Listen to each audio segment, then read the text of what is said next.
And here we are at the last lecture in this course, The Prehistory of Humankind. The first part of this last lecture discusses the end of human prehistory during the European Age of Discovery from the 15th century AD onward.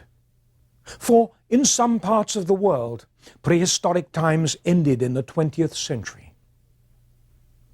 Then when we've talked about that, I'm going to summarize what I think to be the four major chapters of human prehistory: the archaic world, the appearance and spread of modern humans, the origins and spread of food production, and the development of states. This is what has provided the framework for the narrative in this long course.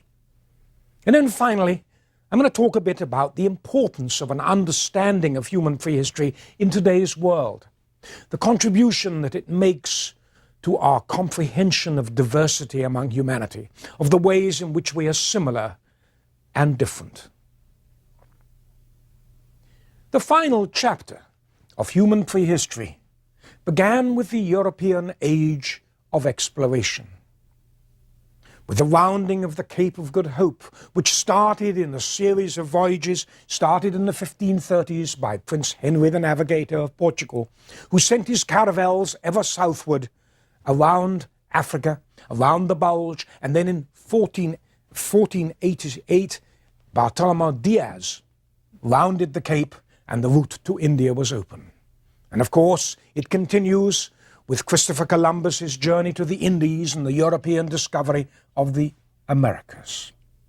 And after that, for 5 centuries, an increasingly elaborate and industrialized Western civilization clashed with a multitude of non-Western societies, many of them still living in the ways they had lived in ancient times in all parts of the world.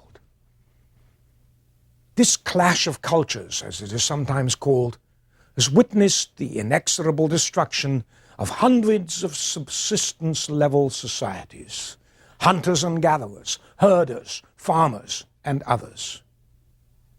As we know from Aztec accounts of the Spanish conquest and from oral traditions recorded in other parts of the world, often the people visited by Europeans thought that the strange visitors were gods. But all too soon, and wherever they appeared, the strangers proved all too quickly not to be deities, but also to be human, aggressive, warlike, and acquisitive. And really one of the most telling comments of this is the Spanish conquistador Bernal Diaz, who was a young man, sailed with Cortes, and was with him when they looked down in the Valley of Mexico at the glittering city of Tenochtitlan, the Aztec capital. And in his 70s, Diaz wrote this extraordinary essay on his experiences, on the context. And he described how the conquistadors were amazed at the sight of this dazzled, brightly painted city and wondered if it was all a dream. And then he ended this lyrical description with one sentence: "But now all that we saw then has been destroyed." And that epitomizes the clash of cultures. At first, the contacts were fleeting, but soon Europeans came in larger numbers to trade for furs and seek for gold, to refit their ships or to convert the heathen. And then in many places, a flood of land-hungry colonists soon followed the first visitors in search of farming land and new homes, escaping poverty at home. Almost inevitably, the indigenous population, once direct descendants of once flourishing prehistoric populations, lost their land, which had been vested in many cases in the same kin groups for centuries.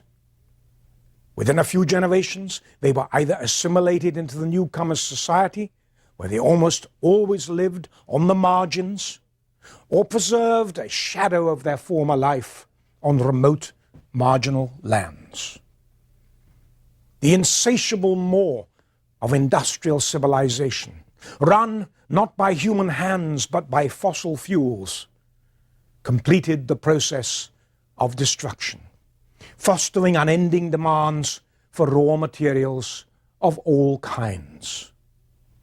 The mass population movements of the 19th and 20th centuries had catastrophic effects on the last remaining societies with direct ancestry in the prehistoric world. Today, there are no parts of the world where human societies are untouched by industrial civilization, even if there are some groups still deep in the Amazon rainforest and in New Guinea who have not had sustained contact with the wider world. In a real sense, human prehistory ended in the 20th century AD. This course has told the story of 2.5 million years of human prehistory, from our origins among the primates in tropical Africa before the Ice Age to the European Age of Discovery.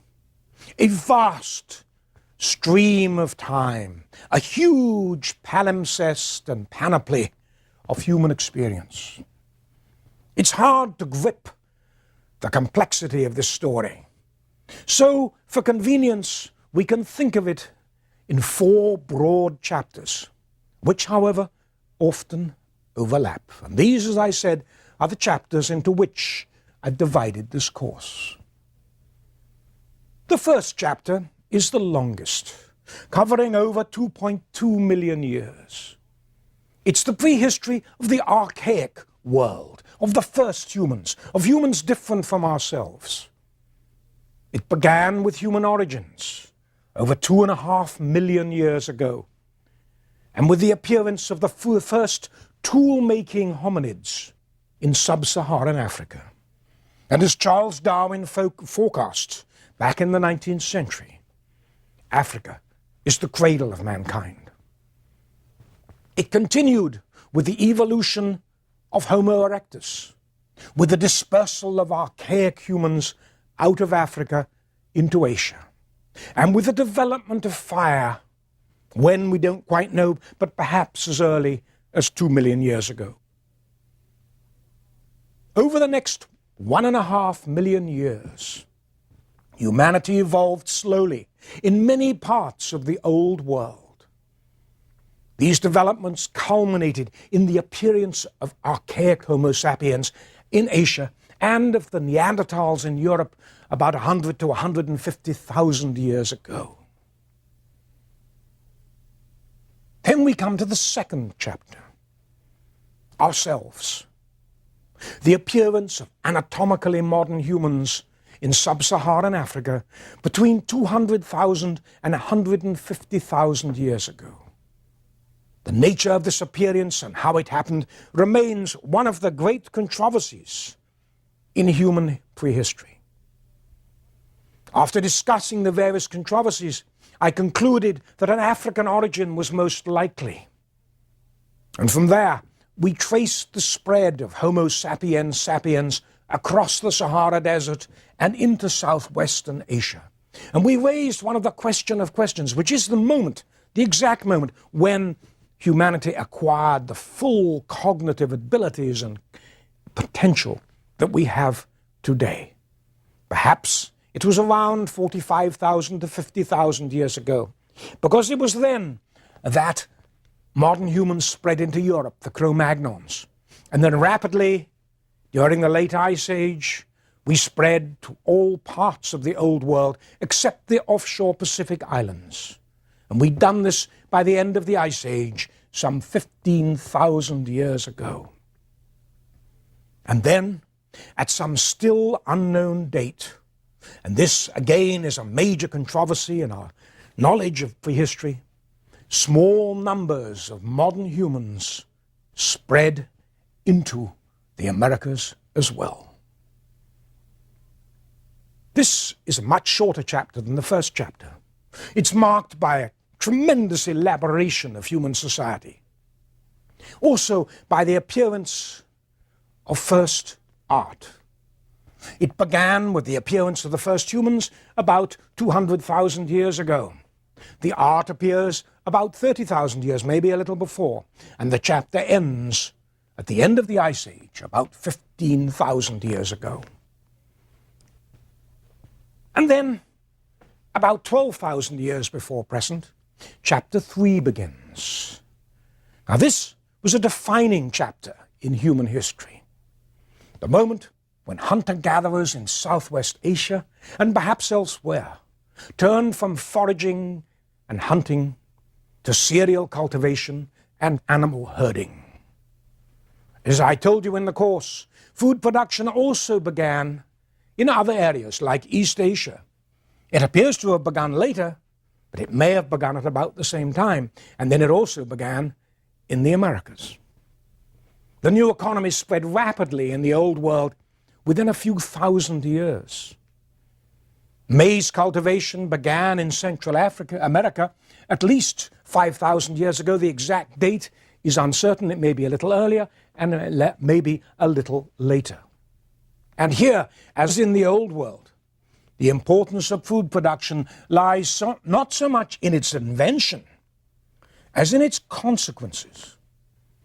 Permanent village settlements, much closer relationships with the land. You are anchored to this land. Much more complex social and religious institutions are concerned very often with the ancestors. And as we found with the Cro Magnons in chapter 2 of this story, an intimate relationship with the spiritual and symbolic worlds. And there's the backdrop to this: higher, more densely packed human populations. By the time of Christ, subsistence farming was practiced everywhere in the world where it was practicable or where there was a need for it. And don't forget that there were some societies who were well aware of farming but did not choose to take it up. And then we come to the 4th chapter, the shortest, which began about 5,000 years ago in Southwest Asia and some 3,000 years ago in the Americas. The emergence of the pre-industrial civilization, a world of divine rulers and strongly centralized governments, of teeming cities, writing, and metallurgy. This was also the period when some lasting human conditions of today came into being. Chronic social inequality, rural and urban poverty, endemic warfare, despotism, and slavery, to mention only a few. In a real sense, we live with the legacy of the pre-industrial world, and we still grapple with the same fundamental economic, political, and other social problems as did our remote predecessors. And this prehistory, this last chapter of prehistory, ended with the Spanish entrada into the Americas.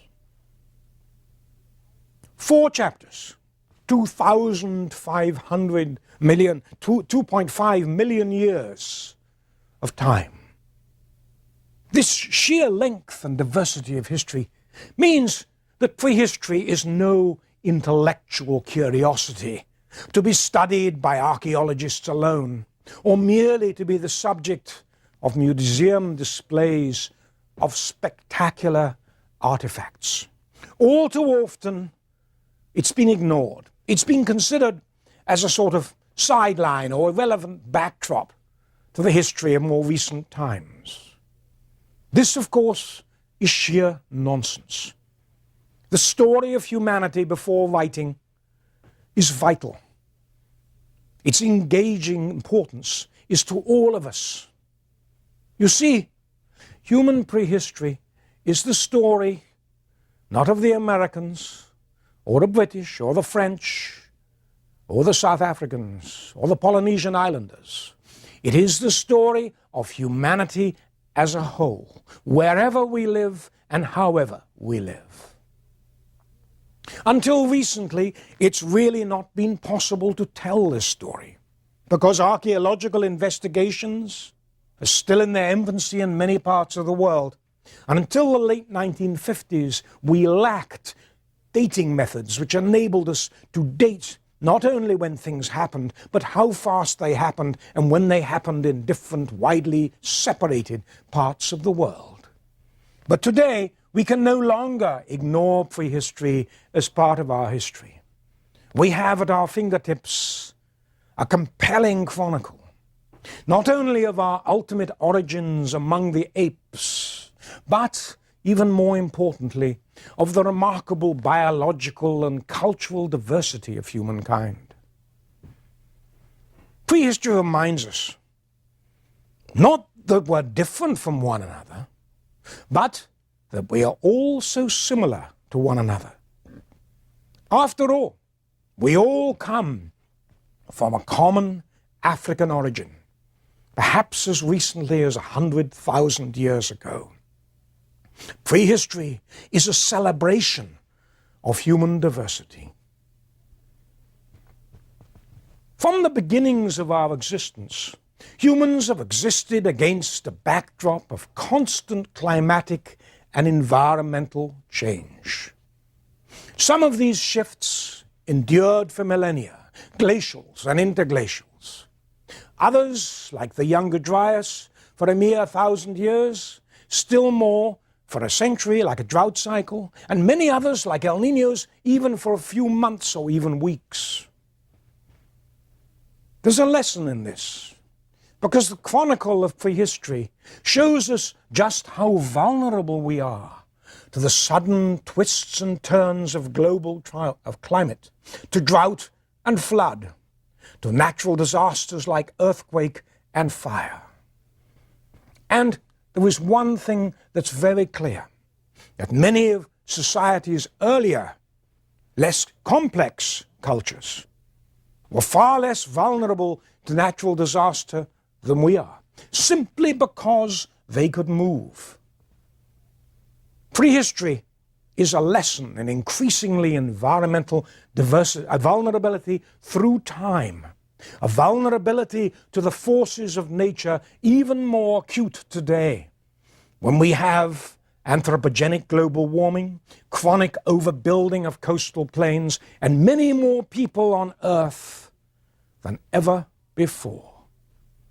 2.5 million years of human prehistory provide us with a fascinating perspective on the potential dangers of anthropogenic global warming and of our ability to modify our own environment, often disastrously. The earliest historical records on Earth go back about 5,000 years in Egypt and Mesopotamia. But as I told you earlier in the course, it was many centuries before these records became true human chronicles. In many parts of the world, written records did not exist until the arrival of European explorers and colonists. In parts of Africa, for example, archaeology and oral histories passed from one generation to the next by word of mouth, which only have limited chronological depth, are the only records of the recent and more remote past. Why is human prehistory important? Not only because it tells us about diversity, but because it gives us the unwritten history of numerous societies throughout the non-Western world. It's an extension of history, much further back into the past, in areas like Europe even, with longer historical records. As such, the finite records of the past, artifacts, archaeological sites being devastated by industrial expansion and by looting and all manner of destruction like deep plowing, are a priceless record of human achievement which is vanishing before our eyes. We learn some important lessons about humanity from prehistory, which come from thousands of archaeological sites, from artifacts, food remains, and all the panoply of modern archaeological research. We learn, for example, that we're all descended from African roots and share a common humanity which unites us more than it divides us. As the late Harvard biologist Stephen Jay Gould said, we are all products of a common African twig, the twig of this tree of human evolution.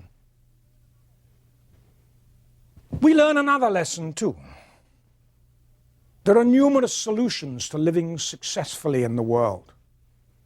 Not all human societies became farmers or herders.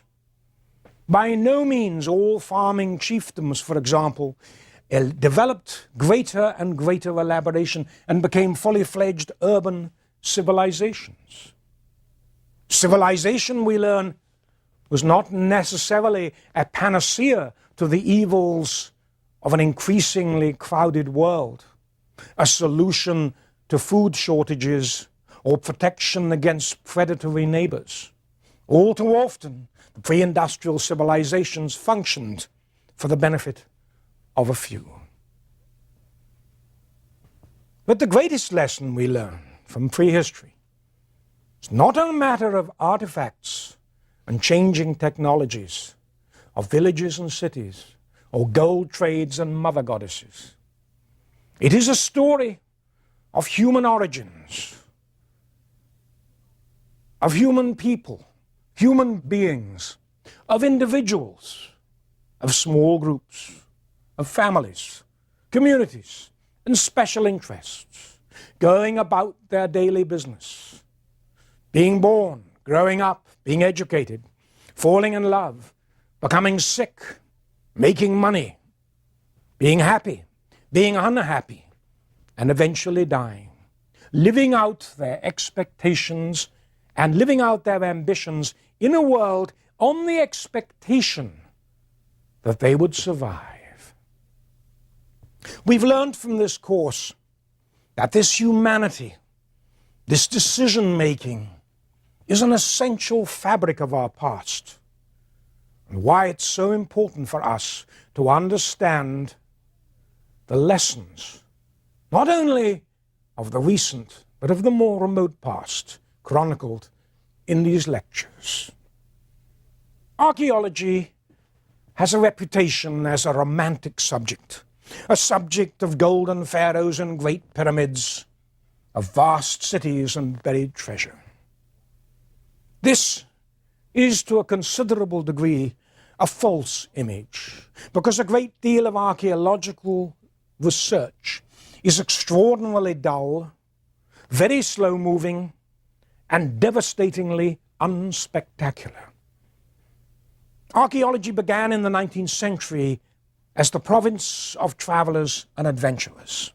Today, it is team research carried out by international teams, often working with very disciplinary skills, with one common goal: the understanding of humanity. You see this, for example, in the study of new fossil remains from Ethiopia, where teams of up to 50 people are working on a single find. You find it in long-term excavations of farming villages in Turkey, or of cities in Maya lowlands. It is a huge jigsaw puzzle which dozens of people are putting together, very, very slowly. The spectacular finds still come: the lords of Sipan, Maya burials, and others. But in the long run, it is the unspectacular much as the spectacular which put this complicated jigsaw together. One of the problems with this very specialized world is that world prehistory is inaccessible to many of us at the specialized level. Its language is specialized, jargon-ridden, and often very obscure. But from this come the answers to the big questions of the past, the big issues. Why did humanity evolve in Africa? What was the cause of Inca civilization? And so forth, and so forth. But fortunately also, the past is accessible to all of us. It's accessible to us in the great monuments of the world. Some of my most special moments of an archaeologist have been when visiting an excavation, or treading on the earthworks of a hill fort in England, or visiting a Maya city. I remember vividly once going to an amphitheater, a Greek amphitheater, at Epidaurus in an evening, And the sun was setting, and there was a wonderful scent, it was the spring, of olive and pine trees in the air, which was still, and a beautiful rosy light was suffusing the landscape. And I sat in the virtually deserted amphitheater at the top. And a German classics professor with a small number of students came into the amphitheater, and he sat them down on the lower seats, stood in the middle of the stage, and recited Euripides. And the stanzas rippled in Greek up the serried seats. And it was as if one was there, a crowded audience, straining to hear the speaker, whose voice echoed through this beautifully, acoustically perfect setting. And just for a moment, the past lived. Or another occasion in Britain, when I was walking on the earthworks of the maiden castle Arnage Hill Fort in southern Britain, which was attacked by the Romans in AD 43 and overthrown. And I walked on the ramparts, and it was a cloudy day with rain, and the rain and the cloud was hovering just above the earthworks. And I sat down and looked over the landscape and shut my eyes. I was tired, I had jet lag. And then suddenly, in my ears, I could hear war cries and the clash of shields and swords, and the cries of the injured, and a battle underway. Or the time when in Africa I got up at dawn and I was walking over by my excavation of a remote farming village. And just for a moment I could hear the sounds of the waking village where my workmen lived half a mile away, the barking of dogs, the smell of wood smoke, a few voices in the quiet of dawn. And suddenly my village, which was a silent mound, was peopled with thatched houses, of people wrapped in skins against the morning cold, of women stirring a fire. And then the sun came up a little more, and the vision faded. The past is all around us, haunting us, offering precedent, offering fear, offering encouragement, and being evocative. I beg of you all, whatever sites you visit, not just to look at the chilly pyramid of stone covered with visitors, or to go to Angkor Wat in Cambodia and just think, gee, this is big. I want you to walk there and sense the smell of the incense, the orange priests clad in their orange garments, the great king in his golden caparison. Look closely at the sensuous dancing girls on the friezes. And remember that once this place was alive. It was vibrant. It was a place of ceremony. It was a place of excitement. And it was a place of reverence, which people served with their hands, their wealth, and their lives. Prehistory is a subject about people, not about how different they are, but how similar they are. And very often when wandering through Angkor Wat, I thought to myself, these are magnificent friezes, but ultimately these people are behaving as human beings, like we do ourselves. It is the commonalities of humankind which to me are the most striking things about the prehistory of humankind. I began this lecture by describing the closing centuries of prehistoric times during the European Age of Discovery, and made the point that prehistory only ended in the 20th century. It's all around us, even today. Then we summarized the 4 major chapters of prehistory which delineated this course: the archaic world, the origins and spread of modern humans, early food production, and the development of states. I stressed that we human beings are definitely products of our long prehistory.